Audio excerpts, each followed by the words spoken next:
ഈശോ മിശിഹായ്ക്ക് സ്തുതിയായിരിക്കട്ടെ. ഇന്ന് വിനയത്തെയും ത്യാഗത്തെയും കുറിച്ചുള്ള ഏറ്റവും ശക്തമായ ദൈവവചനങ്ങളിൽ ഒന്ന് നമുക്ക് ചിന്തിക്കാം. വിശുദ്ധ പൗലോസ് ശ്ലീഹ ഫിലിപ്പിയർക്ക് എഴുതിയ ലേഖനം 2-ാം അധ്യായം 8-ാം വാക്യം. മരണം വരെ, അതെ കുരിശു മരണം വരെ അനുസരണമുള്ളവനായി അവൻ തന്നെ താഴ്ത്തി. ഈ വാക്കുകൾ ഈശോയുടെ മനുഷ്യ സ്നേഹത്തിൻ്റെ സാരാംശം ഉൾക്കൊള്ളുന്നു. അധികാരവും പദവിയും അംഗീകാരവും തേടണമെന്ന് പലപ്പോഴും പറയപ്പെടുന്ന ഈ ലോകത്ത് ഈശോ നമുക്ക് മറ്റൊരു വഴി കാണിച്ചു തരുന്നു. വിനയത്തിൻ്റെയും അനുസരണത്തിൻ്റെയും ആത്മത്യാഗത്തിൻ്റെയും വഴി. ഈ തിരുവചനം ഇന്ന് നമ്മെ സംബന്ധിച്ചിടത്തോളം എന്താണ് അർത്ഥമാക്കുന്നതെന്ന്, നമ്മുടെ സ്വന്തം ജീവിതത്തിൽ യേശുവിൻ്റെ മാതൃക എങ്ങനെ പിന്തുടരാമെന്ന് നമുക്ക് നോക്കാം. വിനയത്തിൻ്റെ പരമമായ മാതൃക ഈശോ തന്നെയാണ്. വിനയം പലപ്പോഴും തെറ്റിദ്ധരിക്കപ്പെടുന്നു. പലരും അതിനെ ബലഹീനതയായി കാണുന്നു.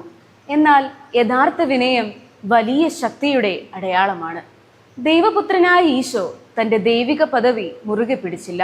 പകരം മറ്റുള്ളവരെ ശുശ്രൂഷിക്കാൻ അവൻ സ്വയം താഴ്ത്തി. ചിന്തിക്കുക, രാജാക്കന്മാരുടെ രാജാവ് തന്നെ താഴ്ത്താൻ തയ്യാറാണെങ്കിൽ അഹങ്കാരം മാറ്റിവെച്ച് മറ്റുള്ളവരെ സേവിക്കാൻ നാം എത്രയോ അധികം തയ്യാറാവണം. യഥാർത്ഥ വിനയം മറ്റുള്ളവരെ മുൻപിലെത്തിക്കുക എന്നതുകൂടിയാണ്. ഈശോ വിനയത്തെക്കുറിച്ച് വെറുതെ പ്രസംഗിക്കുക മാത്രമല്ല ചെയ്തത്, അവിടുന്ന് അത് ജീവിച്ചു. അവൻ ഒരു പുൽത്തൊട്ടി ജനിക്കുവാനായി തിരഞ്ഞെടുത്തു. പാപികളുടെ ഇടയിൽ നടന്നു. ഒടുവിൽ നമ്മുടെ രക്ഷയ്ക്ക് വേണ്ടി കുരിശിൽ സ്വയം ബലിയർപ്പിച്ചു. ത്യാഗം സ്നേഹത്തിൻ്റെ ഏറ്റവും ഉയർന്ന രൂപമാണ്. പൗലോസ് ശ്ലീഹ ഫിലിപ്പിയർക്ക് എഴുതിയ ലേഖനം 2-ാം അധ്യായം 8-ാം വാക്യത്തിൽ പറയുന്നു, ഈശോ മരണം വരെ അനുസരണമുള്ളവനായിരുന്നു. നമ്മോടുള്ള അവിടുത്തെ സ്നേഹം വളരെ വലുതായിരുന്നു. അവിടുന്ന് കുരിശിനെ സ്നേഹത്തോടെ സ്വീകരിച്ചു. ഏറ്റവും വേദനാജനകവും അപമാനകരവുമായ വധശിക്ഷ സ്വീകരിച്ചു. ഇത് വെറും ത്യാഗപൂർണമായ ഒരു പ്രവൃത്തി മാത്രമായിരുന്നില്ല.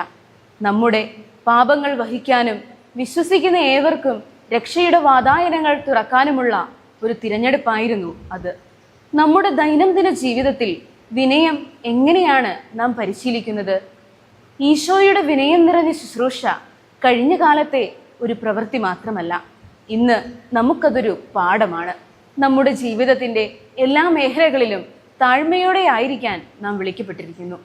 നേതൃസ്ഥാനത്ത് അധികാരം തേടുന്നതിന് പകരം മറ്റുള്ളവരെ സേവിക്കുന്നതിലൂടെ, ബന്ധങ്ങളിൽ മറ്റുള്ളവരെ നമുക്കുപരിയായി നിർത്തുക വഴി, വിശ്വാസത്തിൽ ദൈവത്തിൻ്റെ പദ്ധതിയിൽ വിശ്വസിച്ചുകൊണ്ട് എല്ലാം നാം പരിശീലിക്കണം.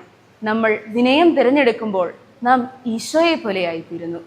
എനിക്കെന്ത് നേടാനാകും എന്നതിൽ നിന്ന് എനിക്കെങ്ങനെ നൽകാനാകും എന്ന ചിന്തയിലേക്കുള്ള വളർച്ചയാണത്. നിങ്ങൾ ആശ്ചര്യപ്പെടുന്നുണ്ടാകാം, നമുക്കെങ്ങനെ കൂടുതൽ വിനയത്തോടും ത്യാഗത്തോടും കൂടി ജീവിക്കാനാവും. ലളിതവും എന്നാൽ ശക്തവുമായ ചില ഘട്ടങ്ങളിതാ. ഒന്നാമതായി, എളിയ ഹൃദയത്തിനായി പ്രാർത്ഥിക്കുക. സേവനത്തിനുള്ള അവസരങ്ങൾ കണ്ടെത്താൻ സഹായിക്കാൻ ദൈവത്തോട് അപേക്ഷിക്കുക. രണ്ടാമതായി, പ്രതിഫലമായി ഒന്നും പ്രതീക്ഷിക്കാതെ മറ്റുള്ളവരെ സഹായിക്കാൻ സന്നദ്ധരാവുക. മൂന്നാമതായി, എല്ലാ ദിവസവും സ്നേഹത്തോടെ, ക്ഷമയോടെ, നിസ്വാർത്ഥതയോടെ ജീവിക്കുക.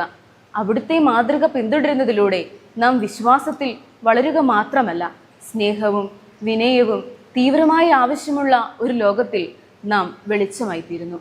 ഈശോയുടെ എളിമയുടെയും ത്യാഗത്തിൻ്റെയും ആത്യന്തികമായ പ്രവൃത്തി നമ്മുടെ ഈശോയുടെ വിനയത്തിൻ്റെയും എളിമയുടെയും ത്യാഗത്തിൻ്റെയും ആത്യന്തികമായ പ്രവൃത്തി നമ്മുടെ രക്ഷയ്ക്ക് വേണ്ടിയായിരുന്നുവെന്ന് പൗലോസ് ശ്ലീഹ ഫിലിപ്പിയർക്ക് എഴുതിയ ലേഖനം 2-ാം അധ്യായം 8-ാം വാക്യം നമ്മെ ഓർമ്മിപ്പിക്കുന്നു.